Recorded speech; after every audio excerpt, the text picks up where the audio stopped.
এই উইকের শিডিউলটা ভীষণ বিজি, কারণ মেয়ের এক্সাম চলছে। তো ভেবেছিলাম তার মধ্যে দিয়েও কিছু কিছু পড়াশোনা তো করতেই হবে, তো সেই সংক্রান্ত ব্লগ তোমাদের সাথে আজকে শেয়ার করব।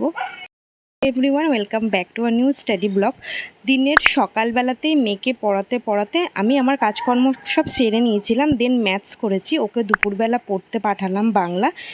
তারপরে আমি একটু নিজে রুটিন করেই ঘুমিয়ে পড়েছি। উঠেছি একটা পার্সেলের ফোনে। তারপরে আমি বাংলা রাইটিং প্র্যাকটিস করেছি। সন্ধ্যেবেলা মেয়েদের খাওয়া টাওয়া করে আমি আমার বসেছি ইংলিশের ট্রান্সলেশন করতে। ততক্ষণে মেয়েও একটুখানি ওর ম্যাথ প্র্যাকটিস করে নিচ্ছিল, আর আমি পড়ছিলাম অবজেক্ট, কারণ এই objective English, upcoming BCS, clerkship আর স্কুল সার্ভিস কমিশনের সিডি আমার সব কটাতেই লেগে যাবে। তারপরে মেয়ের স্কুলের ড্রেসপত্র গুছিয়ে একটু জায়গাটাকে গুছিয়ে নিলাম। দেখলাম এখনও দুটো সাবজেক্ট বাকি, ওকে খাইয়ে টাইয়ে ঘুম পাড়িয়ে আমি আমার পড়লাম হিস্ট্রি। তো রাতে ড্রিঙ্ক খেয়ে ঘুমিয়ে পড়লাম। চলো।